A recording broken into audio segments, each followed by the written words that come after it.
The night 11-year-old Ethan Carter was thrown out of the foster home, he stood alone in the pouring rain holding nothing but a torn backpack and a photograph of his parents. The woman who had promised to care for him slammed the door in his face and shouted, "You're nothing but trouble. Nobody wants you." At that moment, Ethan believed her. What he didn't know was that one day, the same people who looked down on him would stand in line begging for his help. Ethan became an orphan when a car accident took the lives of both his parents. Overnight, his world disappeared. He bounced from one foster home to another, never staying long enough to feel safe. Some families ignored him. Others treated him like free labor. Every time he started trusting someone, they reminded him he didn't belong. By 16, Ethan worked after school washing dishes at a small diner. The owner, an elderly man named Frank, noticed something different about him. While other teenagers complained about long hours, Ethan stayed late, asked questions, and learned everything he could about business. One evening, Frank found Ethan reading an old entrepreneurship book behind the counter. "You really think books can change your life?" Frank asked. Ethan looked up and smiled. "They're the only people who never gave up on me." Frank never forgot that answer. Over the next 2 years, Ethan saved every dollar he earned. He skipped parties, avoided distractions, and focused on one goal, escaping poverty forever. But just when life seemed to be improving, another devastating blow arrived. A lawyer unexpectedly contacted him and revealed a shocking secret about his parents. Something had been hidden from him for years. Something that could change everything. And when Ethan finally learned the truth, his entire life turned upside down. The lawyer handed Ethan a file that had remained untouched for nearly a decade. Inside were documents showing that Ethan's father had once owned a small technology company. Before the fatal accident, he had been developing software with enormous potential. But there was a problem. The company had mysteriously collapsed only weeks after his parents died. According to the records, Ethan's father's business partner, Richard Blake, had taken complete control of the company. Within a few years, Richard became a multimillionaire while Ethan was sent through the foster care system. The timing felt impossible to ignore. For the first time in his life, Ethan wondered whether his parents' tragedy had been followed by something far darker.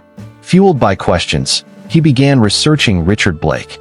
The more he uncovered, the more suspicious things became. Missing contracts, altered ownership records, financial transfers that made no sense. But Ethan lacked money, power, and influence. Richard Blake had all three. Still, Ethan refused to quit. Working multiple jobs, he enrolled in community college and taught himself programming at night. Every setback only strengthened his determination. Years passed.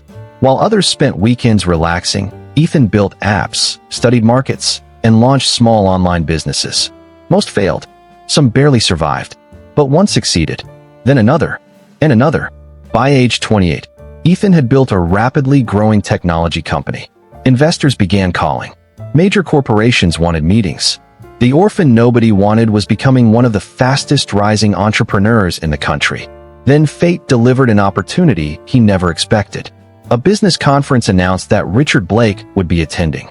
For the first time in 17 years, Ethan would come face to face with the man who might have stolen everything from his family. And Richard had no idea who was walking into that room. The ballroom fell silent when Ethan entered. Dressed in a tailored suit, surrounded by executives, he looked nothing like the frightened orphan from years ago. Richard Blake glanced across the room and froze. For a brief second, Ethan saw genuine fear flash across his face. "Ethan Carter," Richard said carefully. "You remember me?" Ethan replied. The smile disappeared from Richard's face. Their conversation lasted only minutes, but Ethan noticed something important. Richard seemed nervous whenever Ethan mentioned his father's company. That reaction pushed Ethan deeper into the investigation. Soon, a former accountant from Richard's business contacted him anonymously. The accountant revealed explosive evidence. Years earlier, Richard had secretly transferred ownership assets that legally belonged to Ethan's father. Documents had been falsified. Signatures had been forged. Ethan finally had proof. But before he could expose everything, disaster struck. His company suffered a massive cyber attack. Sensitive data vanished. Investors panicked. News outlets questioned his leadership. Within weeks, Ethan's stock value crashed. Someone wanted to destroy him. And Ethan knew exactly who benefited. For the first time since childhood, he felt completely overwhelmed. One night, he sat alone in his office, staring at the photograph of his parents. Everything he had built seemed ready to collapse. Then he remembered something Frank had told him years ago. Your past explains you. It doesn't define you. The next morning, Ethan made a decision. He would stop defending himself and start fighting back. But Richard Blake was hiding one final secret. A secret so devastating it would change the entire story forever. As investigators dug deeper, the truth finally emerged. Richard Blake hadn't merely stolen a company.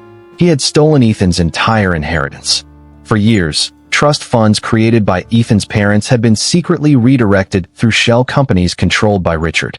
The money meant for Ethan's future had financed Richard's empire. The evidence was overwhelming. Lawsuits followed. Federal investigators launched inquiries. Former employees stepped forward with testimony. One by one, Richard's allies abandoned him. Then came the final confrontation. Standing across from Ethan in a courtroom, Richard looked nothing like the confident businessman who once controlled everything. You already won, Richard said quietly. Why keep going?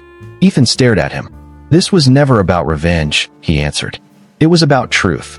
Months later, Richard lost nearly everything. Ethan recovered his family's assets and rebuilt his company stronger than ever. But the most surprising part came afterward. Instead of spending his fortune on luxury, Ethan created scholarships for foster children. He funded housing programs and mentorship networks for kids who felt forgotten. Because he remembered exactly what it felt like to stand alone in the rain, believing nobody cared. Years later, during the opening ceremony of a new youth center, a young boy approached him. I'm an orphan too, the boy said. Do you think someone like me can be successful? Ethan smiled. He saw his younger self standing there. Absolutely, he said. Your beginning doesn't decide your ending. The crowd applauded, but Ethan barely heard it. He was thinking about the long journey from that rainy night to this moment. The pain, betrayal, loneliness, and struggle had shaped him, but they had never defeated him. And that is the lesson his story leaves behind. Some people will underestimate you. Some will betray you. Some will try to convince you that your circumstances define your future. They're wrong. Because your greatest strength is not where you start. It's your decision to keep moving forward when the world expects you to give up.